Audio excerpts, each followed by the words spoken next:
tata kramane seniman seniwati sadurunge nembang ayo mangaturke panuwun karo Pak Suripto karo Ibu Sri Lestari Ibu Kesi. Injih Pak Dalang. Sugeng dalu Bapak Suripto tuwin Ibu Sri Lestari sekeluarga lan ugi para tamu ingkang dalu menika sami rawuh ngrenggani pahargyan dalemipun Pak Ripto.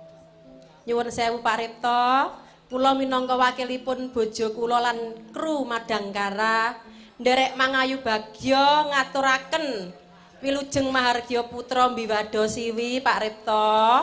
Mugi-mugi anggenipun Bapak Suripto sekeluarga tansah pinaringan berkah kesehatan, keselamatan, murah rezekinipun. Amin. Dene Mbak Yu Manten lan Kang Mas Manten, asmanipun sinten Pak Dalang? Asmane Mbak Tias ngono ya karo Mas Ferry.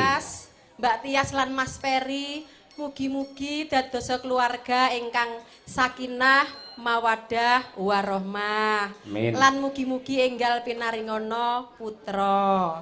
Nggih. Ngoten. Nggih. Lah katur marang mempelai berdua khusus Bu Kesi aturna tembang. Engko bacute sarung jagung, nanging bawane monggo arepe golek sing cendhak Asmarandana apa dandang gula banjet. Kira-kira ukurane sampean sing endi sing sik mampu. Ya, Injih, badhe ngaturaken dandang gula banjet. Wah, ya. Atur dumateng mempelai berdua, Mbak Tias kalian Roko Mas Ferry. Ya, monggo. Lamun arasa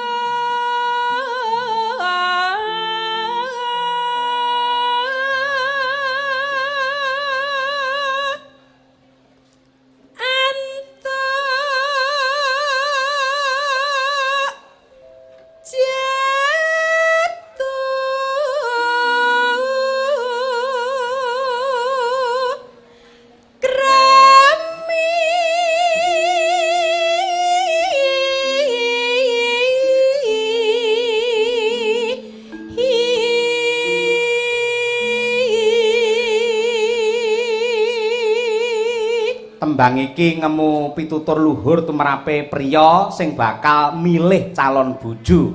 Iya, mangga. Den prayitna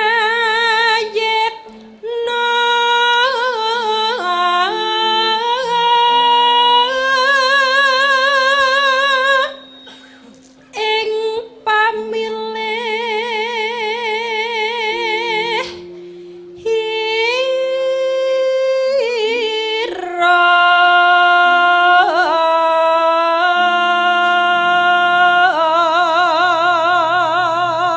Den prayitna ing pamilihira tegese sing ati-ati nggonmu milih bojo.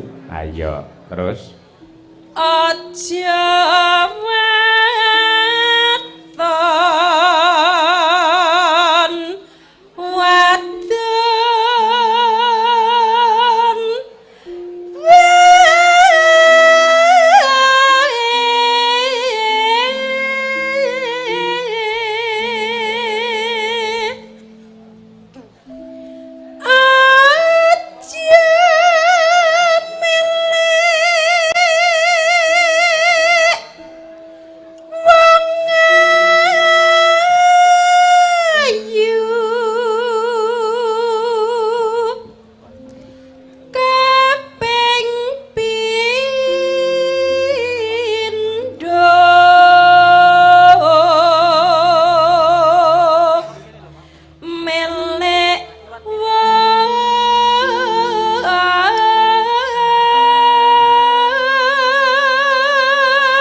kanggone para priya sing bakal milih wanita aja milih karo wong ayu lan wong sugih sebabe merga rupa ayu iki iso luntur raja brana kesugihan iki iso gempur ora ana sing langgeng wong ayu ki ana watese ya Wong ayu kuwi yen diukur lumrahe, Nduk, umur 17 tahun nganti tekan 45 kuwi watese wong ayu. Bar kuwi wis larang mentok tak kandhani. Aja kasar ngono. Lho ora paribasane kaya mengkono kuwi. Dadi yen milih bojo, lambarane aja mung maton ayu. Ayu yen ora tekan batin, padha karo kembang mawar, kembang melati kae lho. Yen disawangi ketok endah, diambu ketoke ambune pancen ya wangi. Ning kok capo yen dicokot pahit. Ya, wong ayu yen ora tekan batin ya ngono kuwi. Ketoke wayu, dirabi tenan. Lho adalah ngentekne omah, mobil, pekarangan. Ngono ki enek, Nduk. Ayo. Mula kudu waspada goleka sing ayu lahir tekan batin. Iya, lajeng Bu. Ping 3 pangkat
sembah nuwun kalajengaken sarung jagung wabil khusus dumateng temanten kekalih lan ugi para tamu undangan ingkang tresna kalian tembang-tembang klasik. Iya, matur nuwun para tamu, para pamirsa ingkang kepareng rawuh. Ora mung sing ana mburiku lan uga ana tengenku. Iki ana penggemar sing kepareng mirsani sing ana kiwaku, Nduk. Iya, nadyan ijen kendel. Agem kaos ireng piyayine. Ayo. Ayo kuwi penggemar Cahya Kuntadi. Angger aku neng ndi melu kok nduk dhek. Ayo. Ayo luar biasa matur nuwun. Wah, yes. Mpun kuwatir benjing menawi kersa ngeterke kula jogging griya kula sangoni, Pak. Ayo. Ayo pancen kuwi sopirmu kok ya. Wene ana mik Mas Glondor kan. Ayo. Ben ra kalah karo Ajimas ora ayo. Monggo sarung jagung Bu Kesi. Ya, dados.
atur sembah nuwun. Ya, sarung jagung kunjuk dumateng mempelai berdua. Pak Dalang. Dalem. Nyuwun sewu lho. Apa? Niki wau kula pikantuk weling saking rencangipun Bapak ingkang kagungan kersa. Bu Dr. Sri Sunarmi dosen isi Solo. Niki piyayinipun mresani. Oh nggih, matur nuwun Ibu Sunarmi nggih. Ning anu monitor lumantar streaming. Kan panjenengane mboten saged rawuh mriki, Pak. Nggih awit tugas saking tugas kampus inggih kali Pak Rektor. Pramila Bu Sri Sunarmi wau titip pesen Pak Dalang. Pesene jenengan wacaaken. Lah endi? Sing endi? Kula WhatsApp teng panjenengan. Oh, wah. Jenengan waosaken Pak Dalang. Karo bojone tetek WA barang mbok omong langsung ora. Oh iya. Jenengan buka WA kula. Nggih, engko WA ku tak lebokne WA-mu ya. Iya. Bismillahirrahmanirrahim. Assalamualaikum warahmatullahi wabarakatuh. Waalaikumsalam. Mbak Kesi mohon maaf saya tidak bisa ikut hadir langsung pada pegelaran Mas Kuntadi. Nah, nggih, besok ada tugas ke Universitas Jambi bersama Pak Rektor. Nggih. Salam dari Pasca Sarjana ISI Surakarta. Ditunggu kapan ambil doktor Mas Cahyo Kuntadi maupun Mbak Kesi. Nggih. Nah, nggih, dokter hewan mawon kula lah nggih. Ya, men Mbak Elisa wae sing si ombo jangkae. Ditunggu. Oh nggih, semoga acara nanti malam sukses, menyenangkan dan barokah bagi Mas Suripto, Mas Dalang, sak rombongan semuanya yang hadir dan dunia seni pedalangan. Semoga wayang tetap menjadi tuntunan dan tontonan bagi kita masyarakat Indonesia. Mari kita galakkan agar warga Indonesia kembali mencintai wayang. Jangan sampai kita kalah cinta dengan orang luar negeri yang tidak punya wayang. Sanadyan larang sidik tapi mantap. Tapi ya ndak larang lah untuk Mas Cahyo Kuntadi iki mencela-mencela atau bunjenan Bu. Sudah memberikan kado istimewa Mas Cahyo kepada Mas Suripto, matur nuwun nggih. Sukses Mas Cahyo, Bu Kesi lan Mas Suripto nggih, matur nuwun. Wah, matur nuwun Bu Narmi nggih, sembah nuwun. Nggih, nyuwun duka Bu Narmi nggih. Mbok menawi anggen kula ngempalaken data-data kangge persiapan P3K menika paling randat piyambak. Ha iya. Kuwi dadi pegawai tetap. Ya alhamdulillah, Nduk, manut karo kodrate lelakon. Ya. Nanjake bintang tamu Mbak Elisa Orkarus. Suwe, Nduk, ora ketemu akeh penggemar sing takon. Mau bengi jane arep ning Medion parantine ya kudu batal. Yen aku entuk ijol ning Nganjuk, sampeyan nang ndi mambengi, Mbak? Klaten. Alhamdulillah entuk ijol. Ya, Yo men berdiri dihormati nganggo cublak-cublak suweng. Ya, monggo Ca. Dados.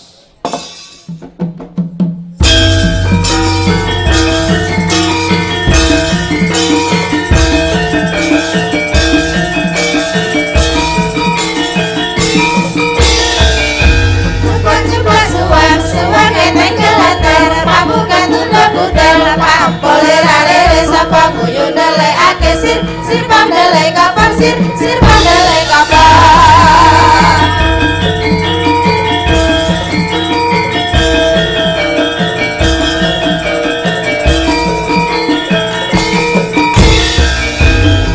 Jupla suwan etek keleten mabuka tunduk butel pampole ralele sapa guyune ake sir pandele kapang sir pandele kapang sir pandele kapang.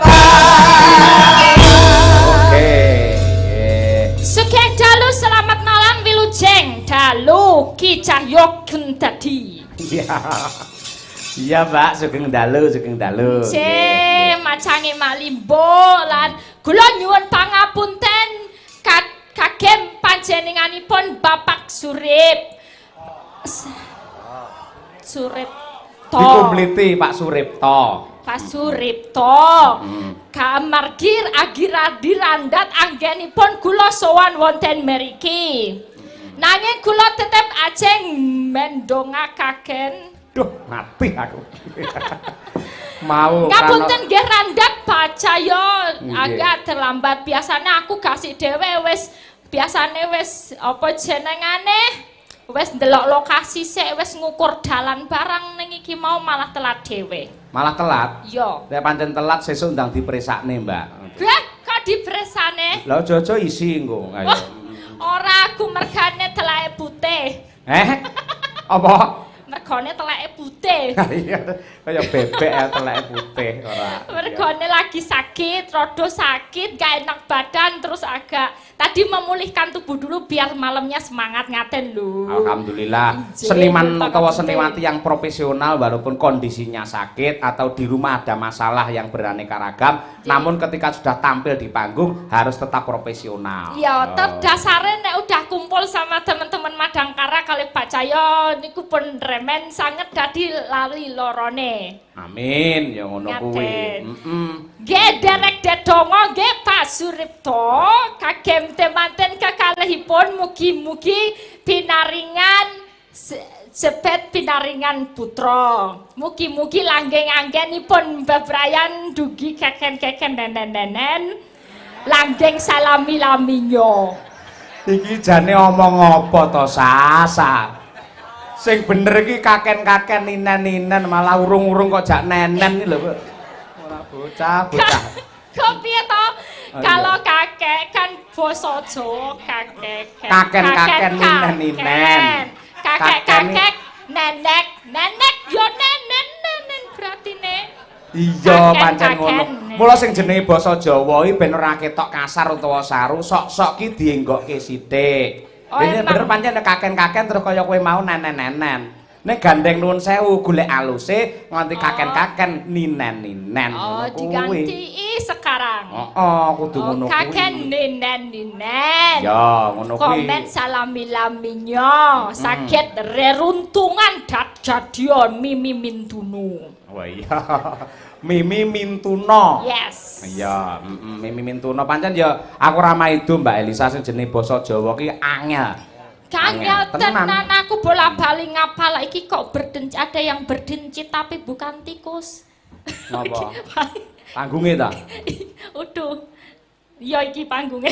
Ayo ora apa-apa, hati-hati aja anjlok ndak bablas hati-hati ambles makane bumi. tak hati-hati engko le penting aku ora ditemokke karo Mbak Tuti, nek ditemokke Mbak Tuti iki gawat iki engko. Lah ngapa?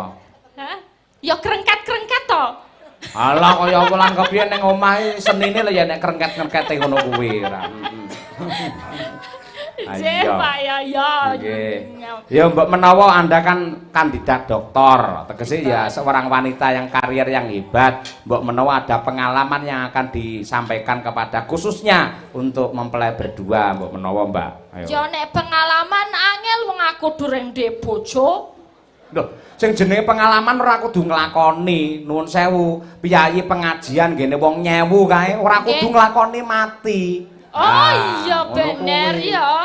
Ning berdasarkan pengalaman sampean maos buku utawa nate diparingi wawasan karo sapa, ngono kan ya iso ditularake. Nggih, pengalamane nek pun kagungan garwa utawa dereng kagungan garwa ajeng milik garwa utawa yang sudah beristri atau bersuami, saya akan memperingatkan suami-suami paling enggak belajar iso ngobyok karo goreng endok. Kuwi penting lho, Pak. Sik ta, kuwi lak kewajibane wong wedok ta kuwi. Loh, saiki nek wong lanang ki ra iso, paling ora ndadar endok ra iso, arep adang sego ra iso. Engko nek sing wedok lara piye keadaan ngomah? Dandakne. Jaman saiki wong wedok kuwi apa ya tresnane iso tambah bungah nek to misale lagi lemes awake kaya aku misale lagi teleke putih, langsung bojone reti. Ya ampun, lagi loro kopiok kendok, gorengke, dadarke, tambahi sego, gaweke wedang. Nyobu, dinggo madang, bendang sehat awake. Wah, bungae ra karu-karuan atine. Ngono, Pak Cahyo iso dadar ndok mboten Bu Kesi. Pinter, alhamdulillah suami yang baik. Aku ndok ora tau tak dadar eman-eman.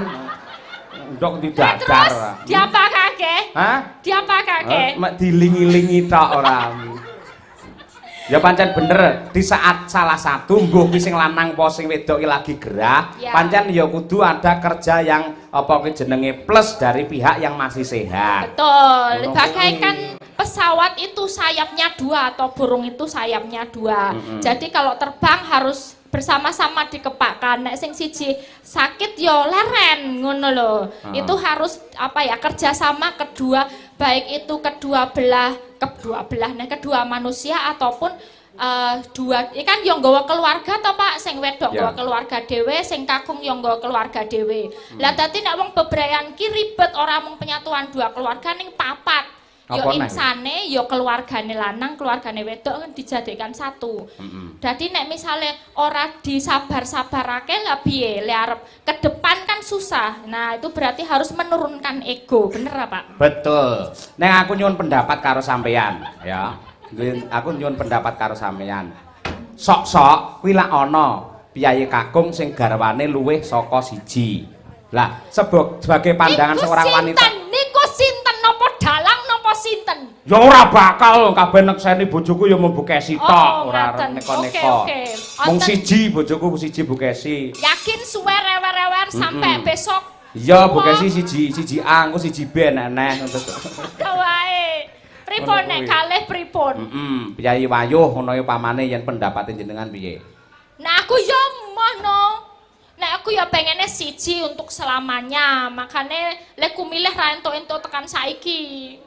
Mergane aku kudu yakin bener iki bener ora jodohku ngono. Lho, saiki yen sampean ki golek menange dhewe ngono ki tegese sampean ki malah apa tega karo wanita yang lain. Tega karo wanita yang lain piye? Lah ngene saiki nuwun sewu ya. Gusti Allah ki lak menciptakan dua manusia. Pertama ya kuwi Nabi Adam karo Hawa. Mongko anggene bebrayan nurunake rata-rata putrane iki kembar dampit, lanang wedok, lanang wedok, lanang wedok. Jumlahe wong lanang karo wedok jaman biyen iki jane iki padha. Upama geseh mung sithik, ya ta? Ning gandeng biyen ki akeh perang, nggo perkara siar agama utawa rebutan kekuasaan dumadi peperangan. Mongko sing maju perang iki lak mesti wong lanang. Ya ta? Lah sing jeneng wong perang iki lupute lara mesti mati yen ora menang ya kalah. Akhire akeh wong lanang sing padha mati nganti dina iki survei membuktikan jumlahe wong lanang karo wong wedok ki akeh wong wedok. Yen nganti wong lanang siji rabi karo wong wedok siji iki engko wedoke turah ngono lho. Wedok turah ya ben aku akan membanggakan nama bangsa dengan segala apa yang ku miliki wis rapopo wis. Dadi sampean pamane dadi turane ra ndek bojo gelem. Aku ya bingung Fakta iki nyata. Nek ya sedih nek ra duwe bojo engko nek lara. Kaya sing contone kuwi ya ta sing meninggal mau diusung karo sidane ra ono sing ngeterke kuwi. Sesuk nek aku ra duwe bojo, aku nek mati sapa sik nganu aku ya. Lah iya ora perlu kowe ngrembug sek mati nuwun sewu. Lho sampean ayune kaya ngono, cantike kaya ngono, suarane apike kaya ngono. Lek nganti ora duwe bojo praya mubadir to, Mbak. Oh iya. Ha ning piye terus yo wong lanang kudu paling ora loro bojone. Lho kuwi ben apa asas pemerataan men ora wedok iki turah ngono lho. Mula manuta suatu saat paman esuk sampean duwe bojo kok garwamu ki rabi neh. Itu adalah penyelamatan untuk wanita, ngono lho. Penyelamatan wanita dan dunia. Heeh, ngono kuwi. Mergo yen nganti nuwun mangkel ya nek ngono kuwi. Nek jenengan upama suatu hari nanti, atau wis kaya ngono wong lanang oke lumrahe duwe bojo paling ora loro telu apa papat, atau suwi ning suwi dilalah populasine akeh sing lanang. Akeh sing lanang bener. Nek wong wedok kira-kira duwe bojo lanang telu, trimo ora? Lho, jane aku ya trimo ning tak bayangne ora remuk kuwi engko. Kuwi iki lho mbok nalar sing bener ngono lho ora. Ning apik nek Bu Kesi napa trimo nek Pak Yoyok besok punya bojo 2 apa 3? Ya trimo ki papan Sembodro kok ya. Kok kamu yang jawab kok aku tanya Bu Kesi. Lah aku bojone kok ya. Lah ya ngono to Bu Kesi. Halo sayang gitu. Alah model. Bu wau Pak Cahyo nyuwun foto kalih kula lho. Ben pisan-pisan aku ngenomi sah ngono jar. Iya, pancen Elisa. Yen bojoku kuwi pengen wayuh. Wah, malah aku seneng ikhlas lahir batin. Yes. Itulah wanita tampang surga seperti itu, Sa. Tenang, Sa. Ini tenan lho. Lek awakmu mungkin ra trimo yen bojomu besok wayuh ning nek Bu Kesi. Malah alhamdulillah aku sebabnya duwe guru sing menehi aku keyakinan bahwa kalau seorang istri itu mengikhlaskan suaminya menikah lebih dari satu itu pahalanya surga. Loh. Lah ikhlas lo ya, lah ikhlas lo ya. Tenan iku. Ikhlas lah penakno aku. Upama aku pas kesel ndilalah aku kudu wayah mijeti dheke aku eneng sing makili ayo. Maduku yang satunya mijeti. Aku kesel wayah umbah-umbah ngono wis umbah-umbahno ya Mbak Yu, ngono diumbahke. Ketoke omongane ikhlas-ikhlas ngono ning atine kobong kuwi. Allah kaya rapal watakmu, kes. Lah kene ya ngerti. Loh, gene iki marah to Sik, Sa, marah. iki Aku mau tanya, Bu Suripto ada enggak Bu Suripto? Bu Suripto aku mau tanya Bu, jenengan trimo mboten ya Pak Suripto niku bojone kalih napa 3 napa gangsal? Bu Suripto mangsare mawon, Bu. Ayo. Boten. Mboten Bu? Boten. Sebabe napa Bu?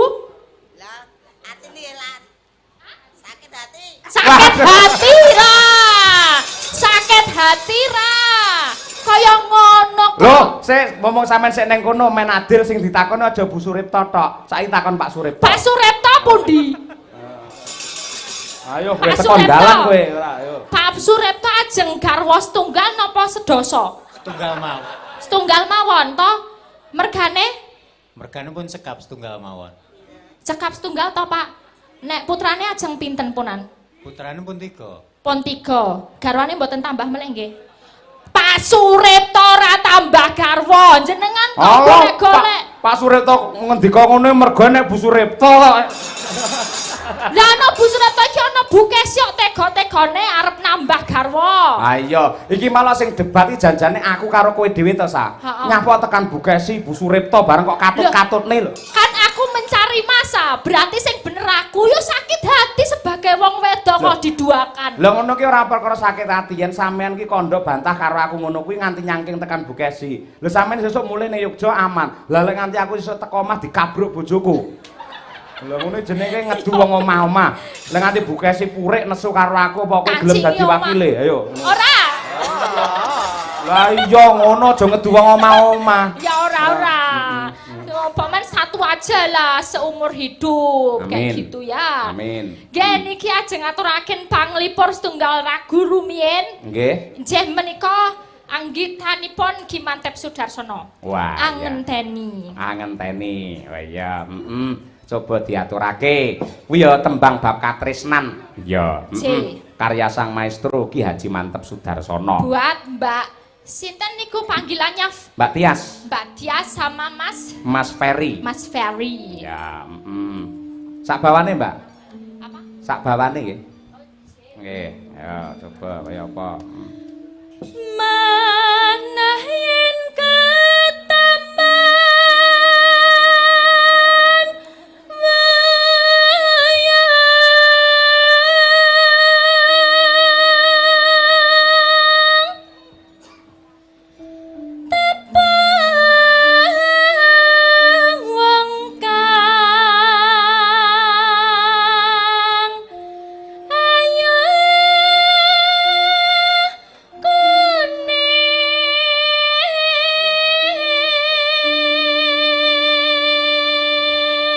Ngene iki enak lho Mbak Elisa, penonton sing serius iki enak. Serius pripun? Tegese, oh Bu Kesi kok ngendika ngono, mongko ucapanmu adalah doamu. Langsung. Mongko iki lak drama to ngene iki. Oh itu enggak Ngene iki lak terima. gojek, sok ora trimo ngono. Mesakne Bu Kesi no nganti disia-sia, masa padahal ngarepe seneng karo Elisa. Ayo. Lek Elisa genah ra gelem, ayo. Lek aku mbuh, ayo. Enggak kepercayaan yo. Lah iya ngono kuwi. Iya,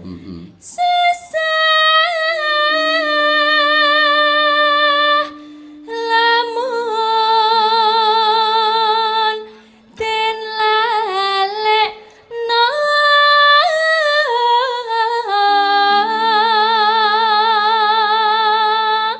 ugi kulaturaken dhumateng para kadang-kadang ingkang monitor lumantar YouTube, kanca-kanca Sencaki, Sutresna Cahya Kuntadi, ugi E-lover. Wah, E-lover ngendi-ngendi enek saiki. Sencaki. Wah, aku lagi ngerti tak kira kaya fried chicken KFC. KFC apa? Kuntadi Fans Club. Oh iya. Lah, kowe malah entuk jeneng apik. Tolong digolekne penggemar ya. Ya, arep golek ngrungokake cabang-cabang gampang kok tak Iya. channelke nggonku ya. Ya. Disambungke. Golekno kuwi penggemare sing mlebu rono iki para janda-janda ngono ya. Oh milih. Seneng janda. Iya, sing sabar ngono lho. Terus. Darmane kedes. Ngapa? Ya ampun, aku sadare suwi banget. Apa? Ya ora apa-apa. Sing nomor 1 lho mau. Heeh. Jare golek seneng J. Iki aja kok uncal-uncalne panganan ora pareng. Seneni karo Pak Suripto. Apa tajer ta? Jeruk lho. Ya, iki jenenge jeruk, jer. Ayo. Darwane kedesu mandeng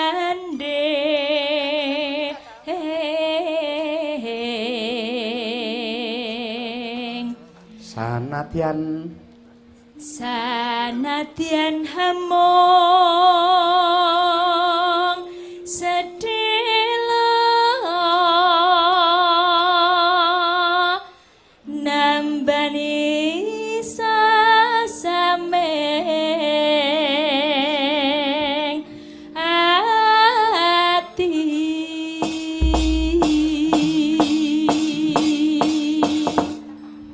Nggih, menawi aslinipun saking Pak De Mantep nambani kangening ati. Oh, Nggih. kangen. Oke. Nggih. Terima kasih koreksinya, Pak Nggih, Yoyo. nggih. Terima kasih sama-sama. Monggo Mbak Lisa diaturake yo. Angenteni karya besar Ki Haji Mantep Suwargi. Ya. Aku ngenteni tekamu kaya ngenteni mudhuning wahyu janji boten sesumimpen jroning kalbu.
Sampe ning kene ketemu lho karo kancamu tunggal omah ning Warga Laras. Lah nggih to, Pak Ibu, dalu Pak Ibu. Mau mangkat bareng Mbak Lia, heeh. Heeh. Berangkat bareng numpak motor. Oh, akhirnya dituntun akhirnya motore. Makane montore ya aja Astra numpak paling ora Tosa. Dadi sing ngarep ngene, sing mburi madhep mburi kan ungkur-ungkuran wangun banget to. Lah iya. Ayo, tosane ngatasé neng mburi mongko Mbak Lia turu ning nggen Tosa. Mongko sing jenenge mesine rong dionekne ngono wis muni sik kok. Wis wer. Wah, jan neng Ciputat ya lantai 2 kok iso kaya ngono ya suarane. Cara gendere sangupane gedhe lho, ayo. Ayo.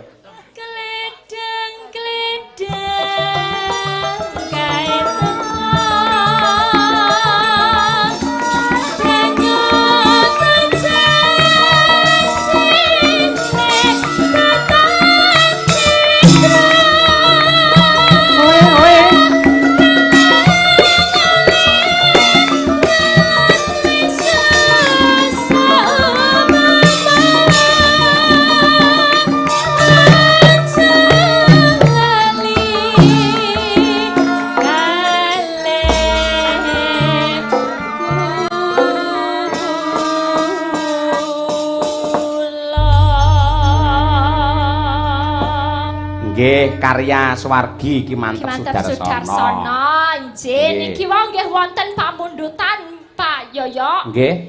Saking Amsterdam, Belanda dari Pak Oka Wibowo. Wah, langganan kuwi. Nggih, langganan, sampun transfer nyawer niku minta sambung wanci dalu, tapi mengkeh yang nembang kula kalih Mbak Lia. Oh, Mbak Lia. Nggih. Mbak Lia lagi lerek-lerek iki. Lagi lerek-lerek nek pripun Mbak Lia? Nggih. Komen diwakili sanesipun. Pak Oka Wibowo nanti bisa diganti, bisa Mbak Uun ya Pak Oka Wibowo. Nggih, ngoten niku. Niku. Terus wonten titipan malih. Mau jare ana saka Puyer. Ayo. Apa mau? Wah kok wis disebutke aku arep gawe kuis e. Oh, ya gawe kuis sing beda neh no. Ora ayo. Cah cerdas iku kudu beda. Ayo. Oke. Nggih. Lumayan iki Pak, sumpah. Oh, sakmene iki kok. Oke, ini buat yang ada di sini, baik itu pengrawit nopo yang hadir di sini juga boleh, toh. Iki sing 5 arep tak bagi-bagike, sing 5 engko dinggo sinden. Ya. Boleh menjawab, boleh menjawab. Sing oleh menjawab sapa ae? Loh, tamune oleh, pengrawit yo oleh, sinden yo oleh, Pak Dalang yo oleh, tukang son yo oleh. Wah, iki wis kesusupan Pak Prapto iki bocah iki san. Ayo. Senengane andung duwe ayo. Loh, lumayan iki engko Bali to le nyumbang. Iya. Ora gotek balen ora. Iya, Sa. Oke. Ada obat to, obat sing tak iklanke. Obate kuwi ana angkane. Kira-kira apa ya? Ngacung. Wah, sepa Pak sinten iki? Yanto Gondrong. Pak Yanto Gondrong 700. Niki won apa obate namine? Puyer 19. Masuk, ini 700.000. Iki wiyaga apa sinden ya oleh lho. Kalau karo Pak Yanto duwe langsung dikene bathuk. Alhamdulillah. Alhamdulillah, lumayan ngono to. Iya, nggih. Oke, Puyer 19. Puyer 19 kuwi obat bentuke apa? A. Cair, B. Padat, C. Serbuk. Ya ora ngono ngacung sih. Lah aku le marani piye? Ngacung dulu baru aku ke sono ya. Tak rene wiyaga genten dulu. Sapa ngacung? Oh, Mas Rajamala kuwi diprioritaske. Ayo. Ben ki suntik, ayo. Serbuk. Oh, jos, elok Mas Joko Warsena. Makasih. Iso bahasa Indonesia barang Dek Isan. Iso makasih ngono barang. Untunge ra ngelik, nek ngelik lah ya padha mimin to. Makasih. Iya. Ya, enak. Para penonton, para lenggah siap untuk menjawab. Oke, para lenggah siap yang sebelah sana ya. Oke, aku tak rono sik wae lah. Wah, jan sinden petakilan tenan iki. Aja tekan dalan tabrak truk lho, Sa. Oke, Puyer 19 itu obat untuk apa? Satu aja. Yo, Pak yo, saiki bat iki. Sakit kepala. Pak sinten? Tarjo. Oke, Pak Sutarjo 100.000. Alhamdulillah. Selain sakit kepala, Puyer 19 bisa untuk obat apa lagi? Oh, sing gonson. Wah, jan petakilan tenan iki aku. Oh, Mas. Sakit gigi. Mas sinten? Mas Cungkring. Oke, masuk. Makasih. Wes. Iki saiki antara sinden karo dalang iki, siki-sikian. Nyapa aku digatur ning ora. Lah, ra gelem kok lumayan. Kudu ning pom bensin ora ding cedhak ning omahe lali aku. Arep alasan pom bensin bareng. Kuwi ra sandalan to, Sa? Hah? Enggak sandalan. Rasa dalang. Enggak sandalan. Enggak, iki lho. Wah, lho iman-iman sikilmu no ora. Ora apa-apa encen sengaja ben mlethek. Sing mlethek ben liyane ae. Oke, Bu Ibu Sinden tadi udah buat sakit kepala sama sakit gigi puyar 19 bisa buat apa lagi? Panas. Wah, elok tenan iki Sinden musisi spesial kan lho ket mau. Kulino ngombe kok kuwi. Ora. Ayo. Oke. Heeh tenanan. Nggo dhewe. Oh, iya. Yes. Ayo. Oke, ini yang 500 tak berikan tukas Madangkara ya. Terima kasih Puyer 19. Oh, Pak Heri. Nggih. Terima kasih untuk Puyer Pak Heru. 19. Nggih. Oke, terima kasih. Iki sing ora ngerti wujude aku. Mau tak ewangi mubeng-mubeng. Goleki ya. Nah, ini yang belum tahu ya, kayak gini ya bentuknya. Puyer 19, obat analgesik yang bisa meredakan sakit kepala, sakit gigi dan nyeri otot. Puyer 19 tak buyar kowe. Oke. Oh iya. Tak puyer kowe. Nono Ayo. tinggo apa jenenge? Bagi-bagi rezeki Pak Cahyo. Bener Mbak, luar biasa. Ya suatu saat kok gentenan Madangkara ben ditangkap Puyer 19. Jeh, kapan-kapan bisa. Oh. Niki mau nek Puyer 19 mintanya lagu Kembang Rawe, nanti dipinangkani. Oke, siap. Terima kasih ya Mbak Siap. Elisa. Nggih. Yo saiki men dikancani karo Mbak Febriandari dari Madiun. Ayo. Disupoti men jumeneng sih. Ayo. Ayo. Mbak Febri ya. Ben ketoke beda lho sindene. Sinden nyari Mbak Febri. Ayo. Ayo. Ayo. Iki adike Mbak Manohara. Mosok siban. Monggo disepoti. Nggih, sepati yo ya tak sepati. Bentar, pelok bentar ayo. Sepati yo. Nah, Jos banget iki spot koyo ngene marake semangat. Wuh, Yo. hebat. Kasih tepuk tangan untuk Madangkara. Aku dhewe nek tepuk tangan. aku semelangku lek masure kumat ning malam.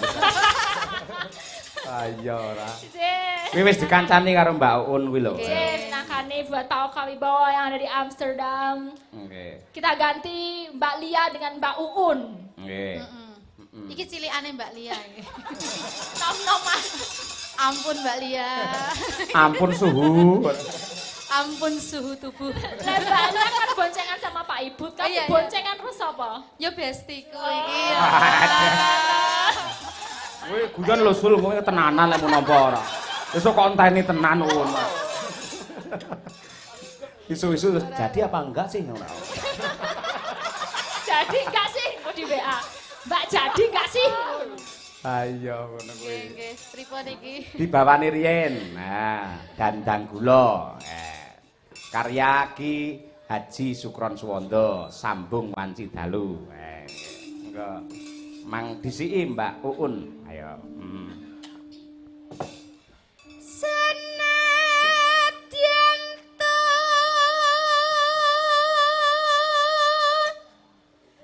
tangkep bumi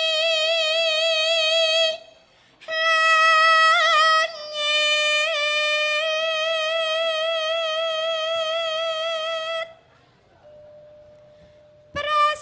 prasetyaku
Mbak Uni lagi seneng-senenge lho Mbak Lisa. Seneng-senenge pripun? Wingi putrane bar mewakili Jawa Timur menjadi dalang bocah, mengikuti festival dalang bocah tingkat nasional, masuk 5 besar terbaik. Hebat. Tapi ya perjuangannya juga lumayan ternyata. Oh, luar biasa. Ya, makanya di sini Tangi. aku nyenggol-nyenggol buat mungkin pemerintah yang bisa lebih mendukung untuk wakil-wakil atau orang-orang berbakat yang mereka akan maju nasional. Apa nih pemerintah daerah ngerti ki ana bocah berbakat didukung entek-entekan ngono lho, sak apa-apane misale saka pengrawit, saka apa macam-macam itu biar nanti mereka maju nasional itu juga maksimal. Ya, betul. Memang harus ada perhatian dan support dari pemerintah. Mergo yang nganti mangkat dhewe ngono ki proses dhewe ngono ki mesake. Mesake tur abot tenan jadi dalang itu kan nggak bisa ngijeni. Mosok ya arep dalang nganggo midi ya ora mungkin. Lah iya, mesake Mbak Uun delok to gelange nganti entek lho wisan. Lah iya. Tesih kok setunggal. Oh, isih ya alhamdulillah. Oke Pak Yoyo, mengke wonten ingkang badhe Hah? nyumbang lagu. Oh, nggih to. Nggih, ingkang Siap. badhe nyanyi. Nggih, Monggo, nggih. sinten? Bibar menika. Nggih. Terus Kandhek ing panggraita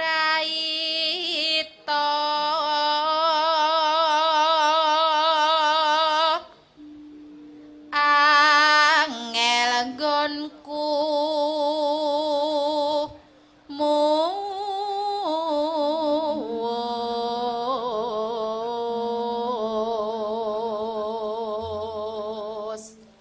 Yen rino banget nglangkara genti yayi sambunga ing wanci ratri masuk. pun kakang datang nendra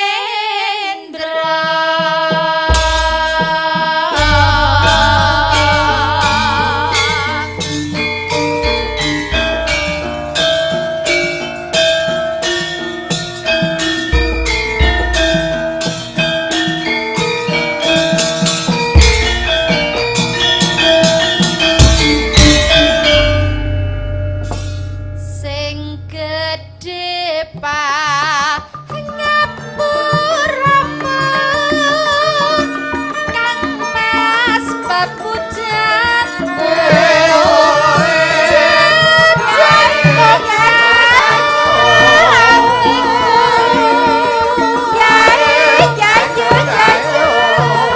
Sambungmu ing wanci dalu ngrupit dosaremu kelawan garwamu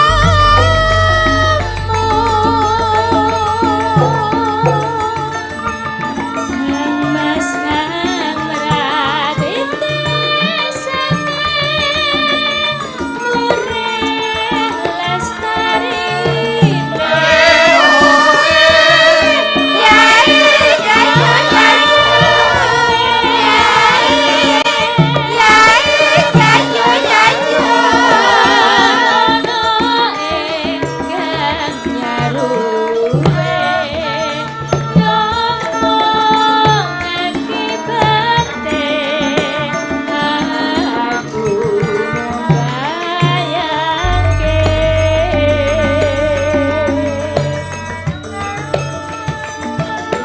Rembuk ing ngatiku iki yen bejar ngelingi bocah kalu iki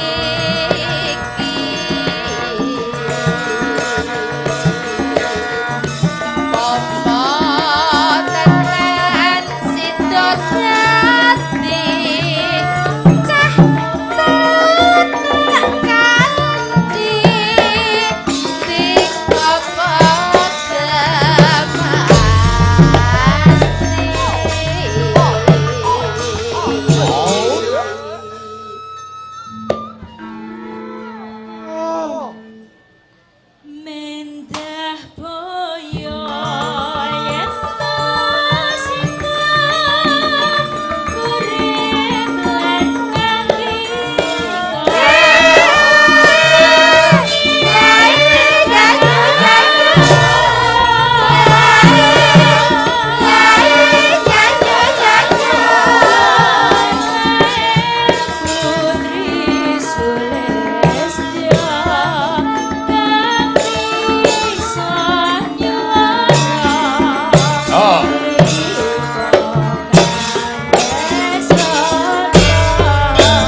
Sal. Oh. Ut. Asik.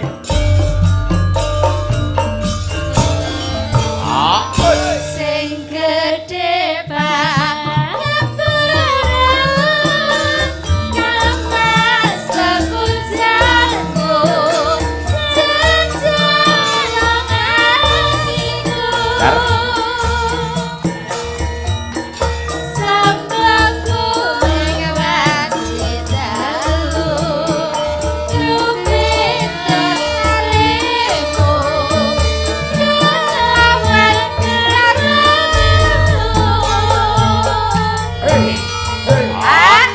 Kang Mas Kang berani sakit lestarine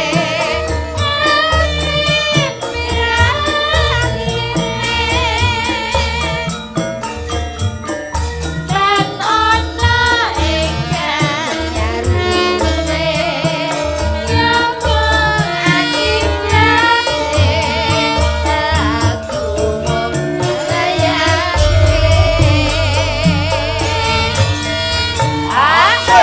remu ing atiku iki ayo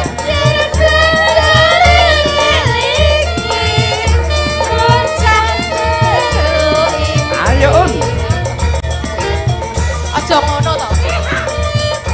Ono tenan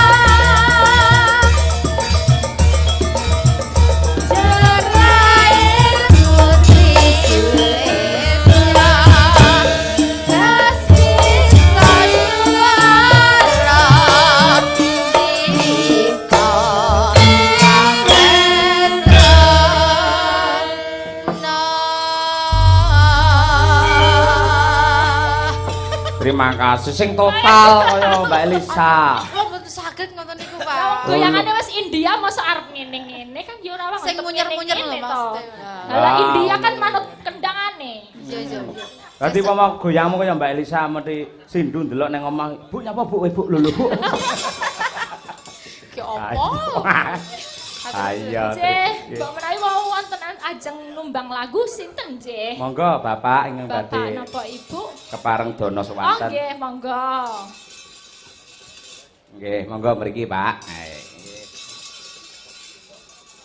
Ngomong saged pinanggih kalian Mbak Elisa niki lho. Ayo. Ya, monggo sasana lan wanci kula aturaken. Nggih. Tindak mawon wonten pepanggungan nggih. Oh, Cewek kok. oh Piyai Putri, nggih nggih nggih. Nggih, halo Mbak. Halo. Waduh. Wah, mak Iki ratap angel bau. Tak kira lek kaya bojone sing genter iku ya. Beda ya. Tak kira iyus ayo. Asmanipun sinten, Mbak Yu? Kula Ngesti. Non? Ngesti. Oh, Ngesti Laras. Nggih. Nggih, ngene Mas Rajamala. Nggih. Nggih. Ngesti sinten komplite?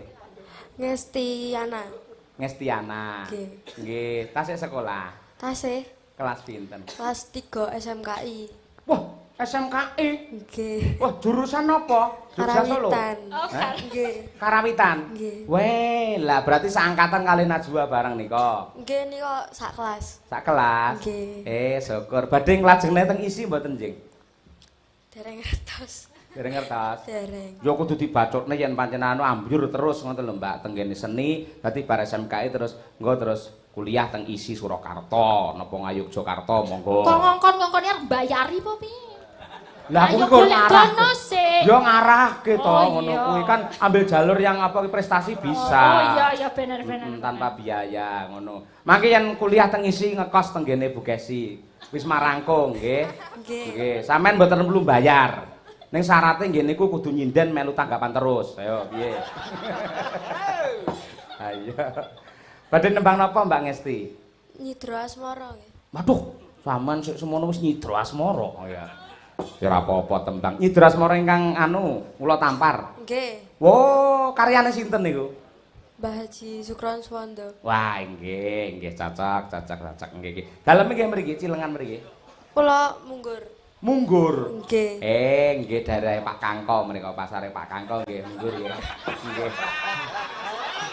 Ora pasarane ning munggur ngono daerahe Pak Kangko. Jajane Pak Kangko ora. Nggih. Jenengan sok derek jalang sinten nang nyindan-nyindan niku? Dereng tumedal. Dereng tumodalan. Klenengan. Nggih klenengan nggih campur sari. Oh, lho campur sari nggih. Makane sesuk ning wis marangkung wis sesuk ge melu madang karang ngono lho. Nggih, Pak Ning Surya. ya bayarane mboko sithik le munggah saka 50, 75, 80. Sak lambemu lho. Kok dikira tenanan lho ngawut ae. Oleh wedi lho melu aku. Nggih. Monggo menawi badhe ngaturaken nyidro asmara. Sak bawane to, Mbak? Nggih. Oh, nggih, menawi gawane pangkur nika. Ya, heeh. Monggo Mbak Nges. Mete sari angkleng darama. Wah, suarane wis ngombak iki lho, apik. Ana crita tingkae ulah kalih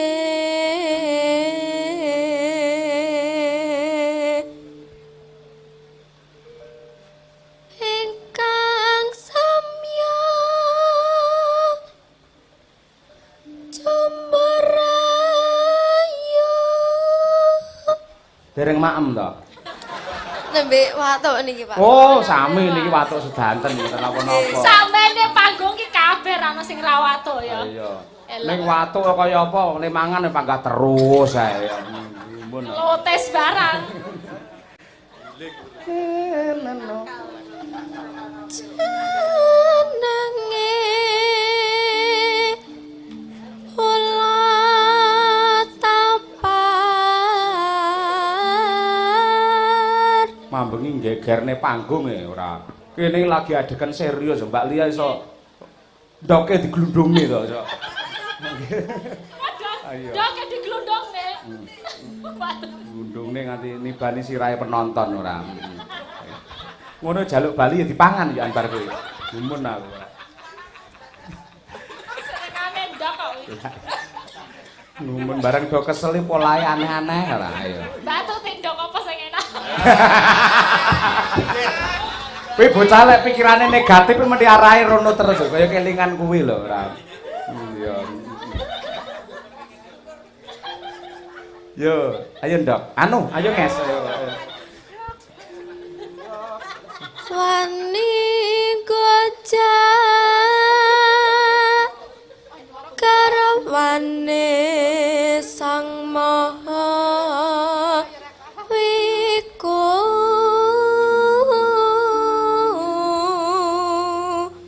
Ano. manenggih kinagara raja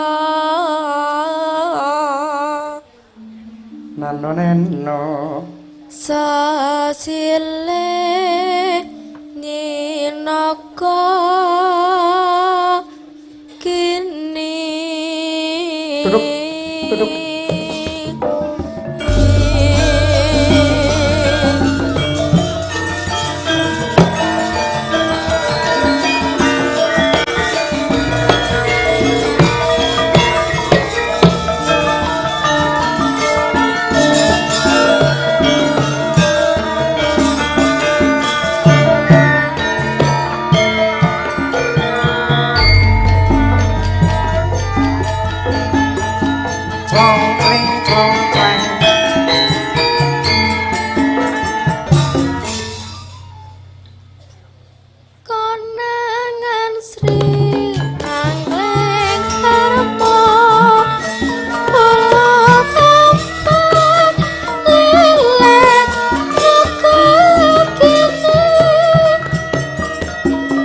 monggo angkat ke.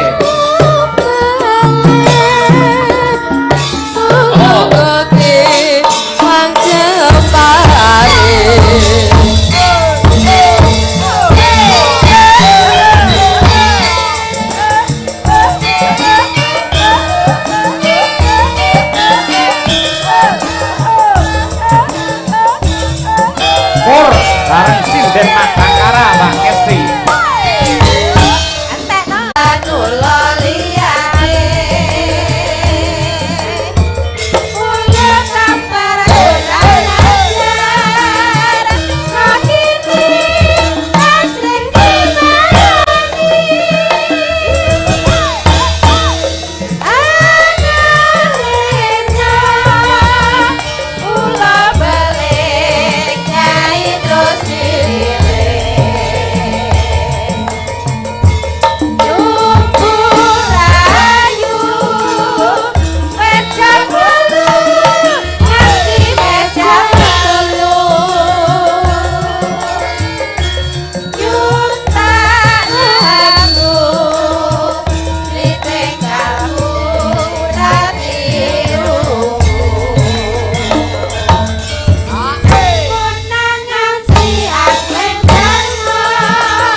Terima kasih Mbak Ngesi. Terima kasih Mbak Nges, luar biasa. Jangan dipadamkan obornya, tapi dinyalakan terus, dilatih meneh nganti iso dadi sinden kondang. Nggih. Amin. Nggih. Matur nuwun ya Mbak Ngesti nggih. Pun saged bubuk melih Terima nggih. kasih, salim sama semua. Jan wah. Kita jaluk sangu ya. Arai lho lek omong lho. Nggih, sembah nuwun Mbak Ngesti nggih. Nadyan menika wonten pamundhut Mbak Elisa. Klebet saking Kang Hamangku Gati Pak Suripto. Ning mangke tetep kula aturaken wonten ing gara-gara yen sing kagungan dalem kan ra nang ndi-ndi mesti. Nah, betul, pasti di sini. Nggih, tetap Nunggu di sampai sini. nanti. Nggih, menika sampun setengah setunggal. Mbak Elisa saged istirahat rumiyin mangke kalajengaken gara-gara. Oh, nggih, kembang rawenya juga nanti goro-goro ya. Siap.